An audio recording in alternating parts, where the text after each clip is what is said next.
네, 큰 체격의 선 굵은 정치를 한다고 알려졌던 정진석 새누리당 원내대표 오늘 발끈했습니다. 왜냐? 이런 말을 들었거든요. 자, 어떤 장면에서 나왔는지.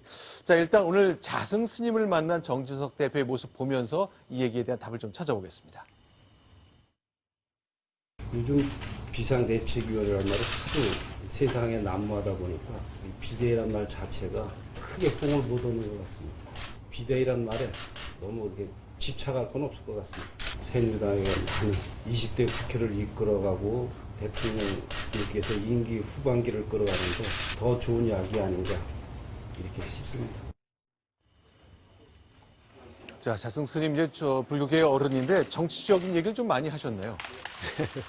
네, 특정 당만 만나는 건 아니고 네. 모든 당을 돌아가면서 만나고 쓴소리도 하고 조언도 하면서 정치권에 대한 얘기를 해줬는데 네. 물론 저런 장면을 놓고 과연 종교와 정계가 저렇게 유착하는 건 아니지만 저렇게 네. 얘기하는 것이 바람직하느냐 사실 그냥 와서 덕담만 한마디 해주면 될 것을 저렇게 새누리당이 나가는데 도움이 될 것이다. 총선 패배가 너무 지나치게 들어간 것 아니냐라는 일부의 비판도 있습니다. 자, 정진석 원내대표 이제 각계 어른을 찾아뵙고 얘기를 듣는 것을 지혜를 구하고 있는데 오늘 기자들하고 만났는데 기자들이 이 말을 물으니까 발끈했군요. 친박계에 이제 보이지 않는 손이 작동한 거 아니냐. 왜냐하면 지금 이미 비박에서 요구하는 혁신위로 가는 것들은 이제 잘 안 됐고요. 네. 결국은 원내 대표단도 보면 대부분 친박으로 구성이 됐고 네. 그러니까 결국 친박계가 다 또 다시 해먹는 거 아니냐라는 네. 비판이 나오니까 가소로운 얘기다. 신문 기사가 모든 게 근거 있는 거 아니냐. 내가 한국일보 정치부 기자 출신인데 팩트는 60%도 안 되더라. 본인이 기자 시절에는 저랬는지 모르지만 지금은 네. 그랬다가 큰일 납니다. 100% 아닌 거 쓰면은 소송당하는데 저렇게 얘기한 거는 기자들에 대한 정말 명예훼손감입니다. 자, 일단 이렇게 얘기를 했습니다. 일단 팩트 60%에 대한 것, 과연 얼마나 맞는 건지 모르겠습니다만, 친박계 보이는 손 없다. 책임 없다고 얘기를 하는 얘기도 또 하나 보이네요. 네, 친박 지도급은 책임이 있는지 몰라도 친박이 무슨 책임이 있어. 때로 몰려다니면서 나쁜 짓 했나? 덤터기 옳지 않다. 정말만 보면 네. 얼굴 지으면 친박 핵심 누군가 의원이 얘기한 것처럼 들릴 네. 수밖에 없는 얘기인데도 불구하고 보이지 않는 손 없다. 이런 거 말도 안 된다. 이렇게 얘기를 하고 있습니다. 오늘 새누리당 출입기자한테 설문 돌렸어요. 네. 출입기자 설문에 보면 총선 패배 원인은 뭐냐?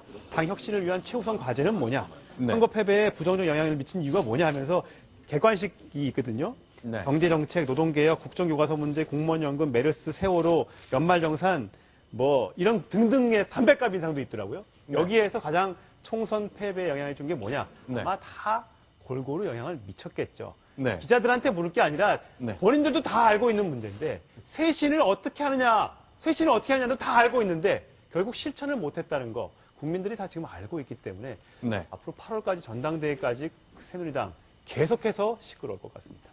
자, 그런가 하면 이제 박근혜 대통령이 내일 3당의 원내대표를 만나잖아요. 총선 패배 이후에 국회를 좀 새로운 자세로 맞이하겠다고 대통령이 했던 다짐의 그 실천입니다. 자, 현기환 정무수석을 또 정진석 원내대표가 만났죠. 대화 장면 저희가 소개해드리겠습니다. 의제 조율이라기보다는요, 어떤 말씀들을 주로 하실 건지 좀 미리 좀 들어보고, 저희들이 준비할 게 있으면 준비를 하고, 의제라는 게 있겠습니까? 하시고 싶은 말씀 다 하실 텐데. 총선 패배 책임론과 관련돼서 아침 8시 50분 정도부터 만남이 네. 있었고요. 또한 30분 동안 비공개로 진행이 됐습니다. 네. 그 비공개 모임 후에 이제 그 기자들과 만나가지고 내일이 이제 그 대통령과 또 새로운 원내 지도부 사이의 첫 번째 회동이기 때문에 그 전에 이제 좀 부드럽게 진행되도록 준비를 했다라는 취지의 이야기를 했는데요. 이제 당청이 물론 이제 견제하고 보완하는 것도 중요하지만 사실은 또 협력을 통해서 이제 그 국정 수행에 있어서 서로 도움을 주는 것이 또 그에 못지않은 또 중요한 가치이기 때문에 그런 차원에서 사전 만남을 한 것으로 보입니다. 자, 정진석 원내대표 이제 새누리당에서는 1인자의 위치에서 지금 현재 상황을 조율하고 있기 때문에 뉴스의 중심에 서고 있는데요.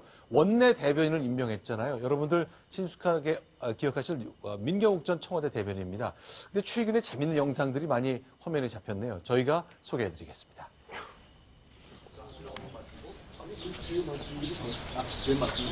그리고 얼마 만에 만났습니까?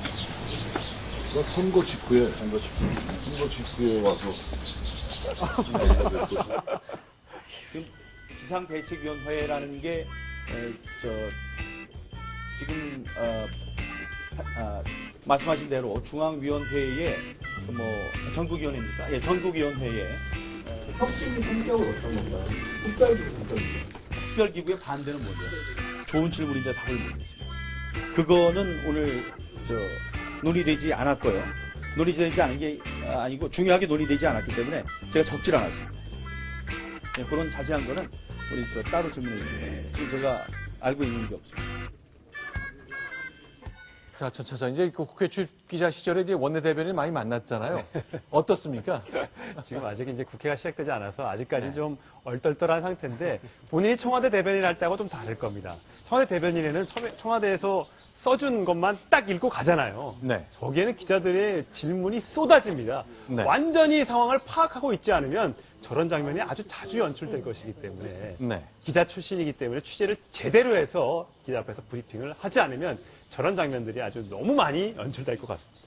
자, 여당 소식 조금 더 보겠습니다. 자, 최근에 여론조사하면 반기문 유엔 사무총장 지지율이 여권 내에서 좀 밀리는 장면을 봤는데 친박 진영에서는 다시 한번 반기문 유엔 사무총장을 떠올리는 얘기를 했네요. 오늘 아침 라디오 싱크 들어보겠습니다. 예, 대선 얼마 안 남은 입장에서 당권과 대권을 분리하지 않는다면 외부 인사를 당으로 초청하기가 거의 불가능한 상황이 되지 않겠습니까? 외부의 사람들을 모셔와서 그분들이 우리 당의 대권 후보로 우리가 옹립할 수 있다. 저도 그렇게 생각하는 사람 중에 한 사람이기 때문에 당권, 대권을 분리하는 것이 맞는 것이 아닌가. 홍문종 전 사무총장 외부 인사 옹립이란 말까지 썼네요. 그렇습니다. 굉장히 그런 그 표현이 의도한 표현인지 아니면 네. 그냥 순간적으로 이제 나온 표현인지 모르겠지만 옹립의 의미가 또 주는 메시지가 적진 않을 것 같습니다. 자, 일단 반기문 유엔 사무총장 오늘이 임기 마지막 해입니다. 10년 임기의 마지막 해라 연말까지 딱 임기를 마치게 되는데 한국에 오는군요. 그렇습니다. 작년 5월에 이제 그 방문한 후에 이제 1년 만에 오는데요. 네. 25일에 제주에서 열리는 그 평화와 번영을 위한 제주 포럼에 참석하고 네. 바로 이제 그 G7 정상회담이 열리는 일본으로 갑니다. 이틀 동안 그 G7 정상회의에 참여하고 서울로 와서 이틀 동안 개인 일정을 소화하고요. 네. 그리고 이번 일정의 그 궁극적인 목적이었던 네. 유엔에서 이제 그 주관하는 거죠. 그 유엔 공보국이 주최하는 유엔 엔지오 컨퍼런스에 참석하기 위해 경주로 갑니다. 그동안요. 자, 그러니까 요 26일, 27일 일본의 G7 정상회의가 하는 건 이제 공개된, 확정된 일정이고 경주도 그런데 이 이틀이 좀 비었었거든요. 이 빈 일정이 결국 서울 방문으로 이제 확인이 된 거죠. 그렇습니다. 제가 개인 일정이라는 그런 표현을 썼는데요. 개인 네. 일정이 과연 뭐 사적인 일정일지 아니면 약간 정치적인 성향이 있는 일정일지 그 부분도 굉장히 언론과 그런 그 국민들이 궁금해하실 것 같습니다. 오늘 저희가 뉴스탑10 저희 취재팀이 확인을 해보니까 서울에 온다는 것이 처음 공개되는 겁니다. 확인된 적이 없었거든요. 이 사실은 들었지만 딱 24시간 동안만 머문다. 그리고 일체 정치적으로 해석될 일을 만들지 않는다. 이건 믿어도 좋다는 말을 들었기 때문에 일단 그렇게 될 걸로 보입니다. 자, 어디를 갈지 그건 아직 확인이 되지 않고 있군요. 기자들이 네. 있으면 다 알아요. 어디 갔는지 다 알 수 있고요. 네. 지난 1월 달에 반기문 총장이 김종필 전 총리 구순 축하 서신을 보냈잖아요. 그때 존경하는 김종필 총리님께 근본에 구순 생신을 맞으신 것을 감축드리오며 앞으로 계속 건안하시기를 기원합니다. 그러면서 언젠가 한번 찾아뵙겠습니다. 라고 했거든요. 네. 그렇다면 저 하루가 혹시 네. JP를 만나러 가는 일정은 아닌지 저희가 JP 청구동 자택 앞에서 기다리고 있습니다. 근데 JP를 만난다면 이건 정치적으로 해석될 가능성이 매우 크잖아요. 매우 크죠. 네. 집에 가서는 안 만나고 만나더라도 밖에서 만나지 않을까 네. 생각은 듭니다. 알겠습니다. 충청대망론이라는 건 JP를 중심으로 한 정치인들 사이에서 나오기 때문에 충청북도 음성 출신 반기문 총장과의 만남, 이건 뭐 예산일이 아닐 걸로 해석됩니다. 일단 개인 일정이라고 하니까 아닐 걸로 기대는 해보겠습니다.